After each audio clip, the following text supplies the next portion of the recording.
कि वहां निर्बंध हो गया। तो वाणी में जो कर्मों का, द्रव्य कर्मों का बंधन है, वो कोई बंधन है क्या? वो संसार में रोकने वाला है क्या? वास्तव में तो मिथ्यात्व के कारण संसार है, और जब वो मिथ्यात्व का अभाव हो गया तो संसार का भी अभाव। इसी का नाम है दृष्टि मुक्त हो गया। श्रद्धा में वो निर्णय हो गया है कि मैं आत्म हूँ, आत्मस्वरूप वो मेरा है, बाहर में ये कुछ भी मेरा नहीं है। जब ऐसी दृष्टि पक्की हो गई है तो मुक्ति की प्राप्ति हो गई। देखिए, जब तक शरीर मन वाणी में आत्मबुद्धि, तब तक संसार की परंपरा चालू रहती है। परंतु मन वचन काय आत्मा से भिन्न है, ऐसे भेद विज्ञान के अभ्यास से मुक्ति की प्राप्ति होती। तो करने योग्य कार्य क्या है? भेद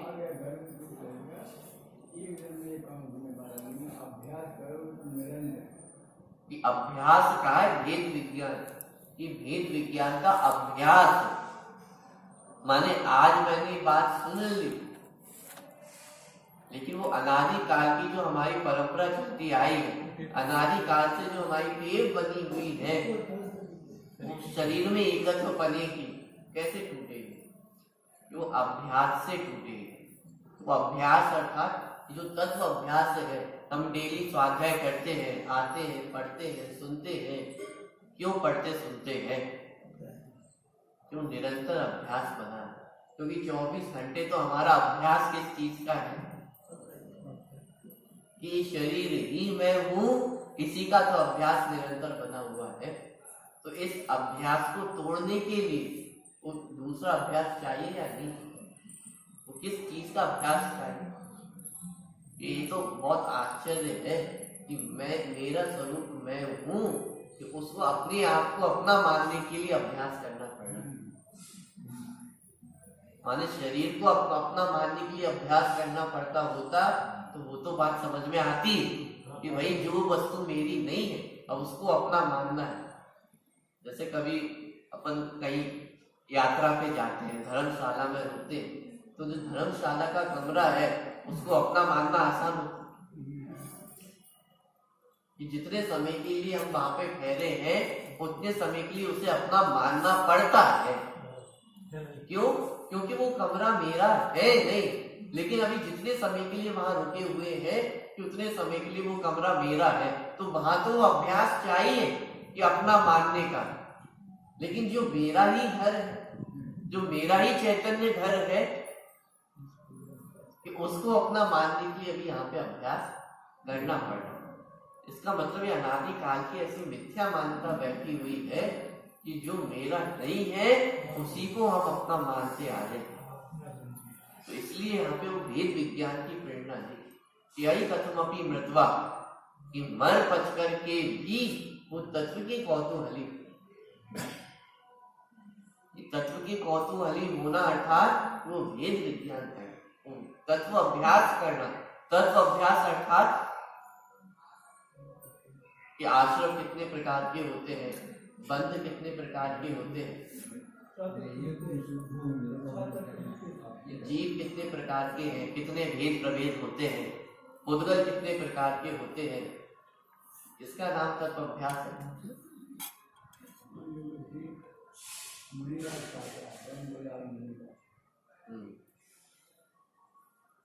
कि माने वो अभ्यास बरतना चाहिए कि जीव जुदा है और उद्गल जुदा है। इस ग्रंथ का अंतिम श्लोक है, जीवोन्या पुद्गलश्चान्या, कि जीव अलग है और उद्गल अलग है। यही तत्व का सार है। माने संपूर्ण जिनागम का द्वादशांग का सार कितना है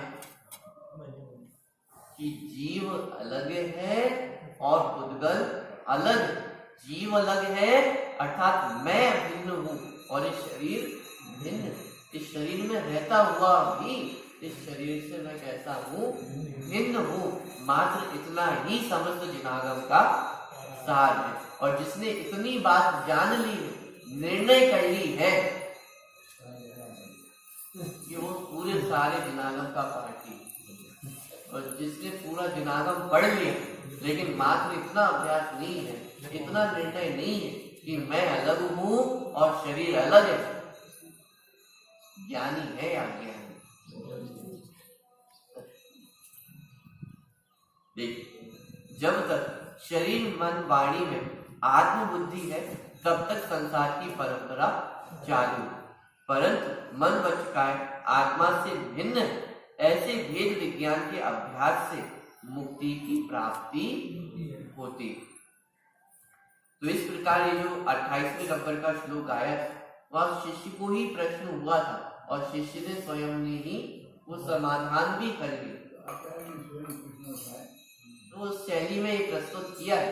माने आचार्य हमें प्रेरणा देना चाहते हैं कि जो तत्व की बात है वो तो मैंने आपको सिखा दी। एको हम निर्ममा शुद्धो ज्ञानी योगींद्र गोचर बाह्य संयोगा भावा मत्तम सर्वेपि सर्वथा।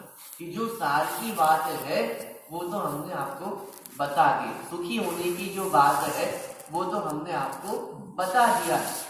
अब इसका अभ्यास कैसे करें? कि आचार्य को भी इस ख्याल में है कि इस श्लोक के बाद भी वो जीव को विकल्प उत्पन्न होंगे। वो बाहर में एकत्व ममत्व के कर्तृत्व भोक्तृत्व के विकल्प खड़े होंगे, लेकिन बारंबार वो अभ्यास चाहिए कि वो संयोग का जब तक मैं संबंध करूंगा तब तक दुखी ही रहूं। जब तक ये संयोगों में एकत्व ममत्व रहेगा तब तक वो संसार की परंपरा चलती ही रहेगी। ये निरंतर अभ्यास करना है। और अभ्यास करना है अर्थात जैसे स्कूल में विद्यार्थी को अध्यापक अभ्यास कार्य देते हैं, गृह कार्य देते हैं। माने जो स्कूल में पढ़ा है वो तो स्कूल का कार्य है और घर जाके भी उसका अभ्यास करना।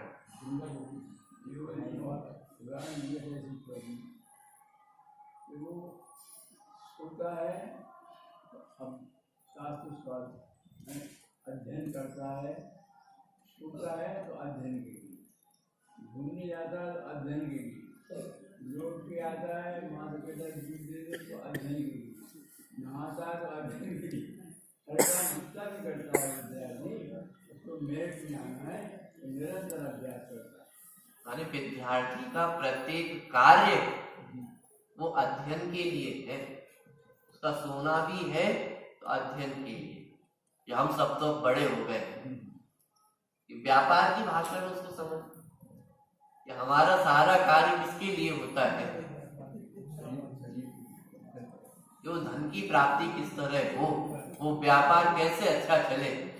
कि सोते भी हैं तो, जागते भी हैं तो, खाना खाते हैं और खाना खाना छोड़ते हैं तो भी किसके लिए? कि मानो प्रत्येक कार्य वो किसके लिए है? इसका नाम है वो अभ्यास, जो निरंतर अभ्यास बढ़ता है। ऐसे ही हमें सुखी होना है या नहीं होना, पहले तो ये निर्णय करना है। यदि हम इन्हीं चीजों में सुख मानकर बैठे हैं तो फिर क्यों इसका अभ्यास करें? लेकिन वास्तव में आकुलता है, इतनी बात तो समझ में आती कि भले ही सुख बुद्धि इसमें बैठी हो लेकिन उसमें भी इतना तो समझ में आता है कि इसमें आकुलता है। पूर्ण निराकुलता तो इसमें नहीं। आकुलता है, इसका नाम ही दुख है। यदि जहां दुख है वहां आकुलता हो और जहां सुख है वहां निराकुलता हो, वहां किसी प्रकार की आकुलता नहीं हो। तो सबसे पहले तो ये निर्णय हो कि ये आकुलता से युक्त है, माने दुख का कारण, दुख स्वरूप है। पिछले इतने सारे श्लोकों में आचार्य ने वही तो निर्णय कराया कि शरीर में संयोगों से सुख की प्राप्ति होने वाली नहीं है। जिन संयोगों को हम सुख का कारण मानते हैं कि वे वास्तव में सुख के कारण नहीं है। सबसे पहले ऐसा निर्णय करा। अब जिसको ऐसा निर्णय हुआ कि वो सुख के मार्ग में आगे बढ़ता है, अब प्रश्न उसको खड़ा होगा कि अब मैं सुखी कैसे हूं। माने सुखी कैसे हूं, ये प्रश्न उसी को खड़ा होगा जिसको ये श्रद्धान हुआ है कि बाहर में सुख नहीं, जिसकी भली होनार है तो उसको ऐसे प्रश्न खड़े होते। अब जब प्रश्न खड़ा हुआ तो आचार्य ने उसका समाधान भी किया कि वो सुखी होने का उपाय ये एको हम निर्ममा कि ऐसे स्वरूप का विचार, ऐसे स्वरूप में लीनता कि वो सुखी होने का उपाय। लेकिन आचार्य समझते कि इतनी बात पढ़ करके भी वो विकल्प खड़े होने वाले हैं। उस शरीर में एकत्व मत का विकल्प इतनी आसानी से टूटने वाला नहीं है। तो फिर पुनः प्रेरणा दी कि वो पुनः अभ्यास बरतना चाहिए। और किस रूप में दी कि शिष्य ने ही प्रश्न उठाया और शिष्य ने ही उसका समाधान कर दिया। ये बताकर कि ये प्रेरणा देना चाहते हैं कि ये प्रश्न आपके मन में भी खड़े होंगे। एक हूं लेकिन मैं एक कैसे हूं, निर्मम हूं लेकिन वो निर्मम कैसे हूं, ये संयोग आदि में सुख नहीं है, कैसे सुख नहीं है, इसका बारंबार वो अभ्यास बढ़ना चाहिए। कोई भी कार्य हो, प्रत्येक कार्य किसके लिए है? वेद विज्ञान के लिए हमारा प्रत्येक कार्य है। अभी तक जो कार्य व्यापार के लिए चल रहे हैं, अब वो कार्य किसके लिए चलने लगेंगे? जो वेद विज्ञान के लिए, कि अब जागेगा भी तो वेद विज्ञान के लिए, सोएगा भी तो, भोजन भी करेगा तो, घूमने भी जाएगा तो, अरे व्यापार भी करेगा तो, माने प्रत्येक कार्य किसके लिए है? कि वेद विज्ञान के लिए है। अरे व्यापार करते समय भी व्यापार को करने वाला मैं नहीं, ये अभ्यास है। भोजन करते समय भी वो भोजन का भोक्ता मैं नहीं, ये अभ्यास है। अभी तो आपको आनंद आ रहा है, नहीं आ रही बातें सुनकर? जिनवाणी की बातें सुनते तो आनंद आता है। यहाँ पे भी वो अभ्यास, वो भेद विज्ञान, कि अरे सुनने से आनंद नहीं है, मुझ में आनंद है इसलिए आनंद आता है। हमारे टोडरमल जी ने वो सूक्ष्म मिथ्यात्व की जो बात की है ना, कि जो जैनी है सारे नियमों का पालन करता है, स्वाध्याय करता है, वस्तु तत्व को समझता है, लेकिन ऐसे प्राणियों को भी सूक्ष्म मिथ्यात्व रह जाता। सूक्ष्म मिथ्यात्व क्या है? ये मिथ्यात्व है कि जिस दिन स्वाध्याय ना हो, जिस दिन प्रवचन सुनने को ना मिले, कि उस दिन सूना सूना लगता है। कि उस दिन सूना सूना लगता है मतलब उस दिन आत्मा कहीं चले जाता है क्या? आत्मा कहीं छुट्टी पे चले जाता होगा कि अरे वो आनंद कब होना चाहिए? कि निरंतर सदा होना चाहिए। वो आनंद इस पे आधारित नहीं। यदि हम ऐसा मानते हैं कि इससे मैं सुखी होता हूं, इसका मतलब अभी वो सूक्ष्म मिथ्यात्व बैठा हुआ। अभी अभ्यास की और आवश्यकता है। माने ये अभ्यास किसके लिए है? कि इस अभ्यास की आवश्यकता ना। बात समझ में आ रही? मंदिर क्यों आते हैं? जब ये बोलना कठिन लगे,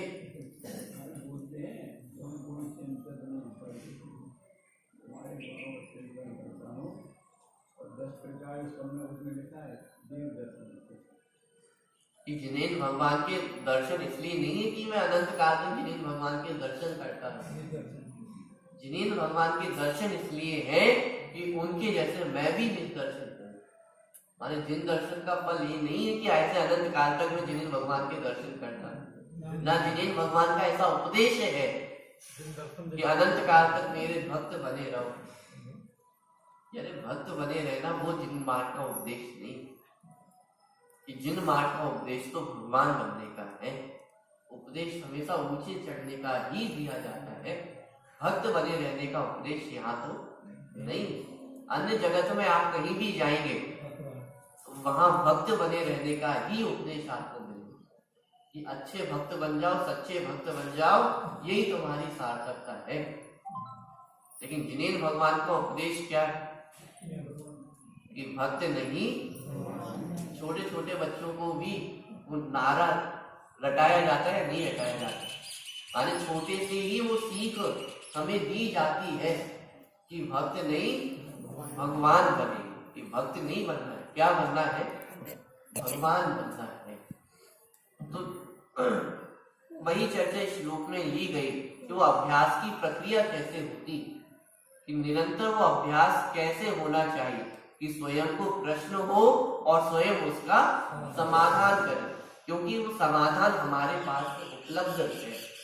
और जो जो प्रश्न उत्पन्न होते हैं उनका समाधान ये एकमात्र यही है। जब जब अपने दैनिक चर्या में हमें दुख की अनुभूति हो, तब तब ये विचार आना चाहिए कि अरे इस दुख का भोक्ता मैं नहीं हूं, ये दुख से रहित मैं तत्व हूं। वो वास्तविक तत्व अभ्यास है।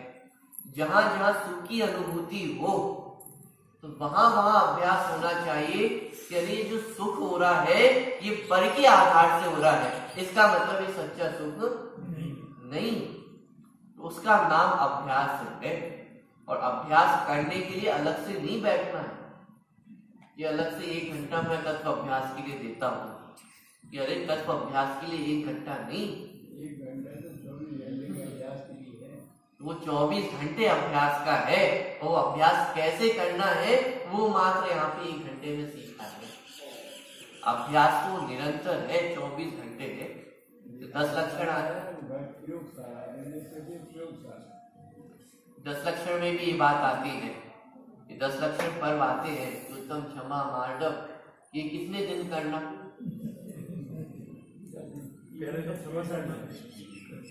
कि अरे 10 दिन तो समझने के हैं जो धर्म का पालन कैसे होता है, धर्म का स्वरूप कैसा है, तो उनका पालन तो वो हर दिन प्रत्येक दिन करने का है। ऐसा नहीं कि मात्र 10 दिन पालन कर लिया अब बाकी के दिन हम छुट्टी हो गए, कि 355 दिन अब आराम से रहे।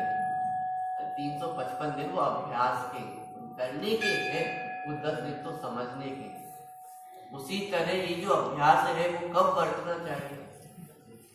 प्रत्येक समय, हर समय वो अभ्यास बरतना चाहिए। और वो अभ्यास कैसे होगा उसकी प्रेरणा, उसकी सीख वो यहाँ पे आचार्य ने हमें प्रस्तुत की। अब आगे और भी जो विकल्प जीव को खड़े होते हैं उनकी चर्चा आगे और आएगी कि वो तत्व अभ्यास कैसे होता है, उसकी चर्चा अपन आगे करें।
चार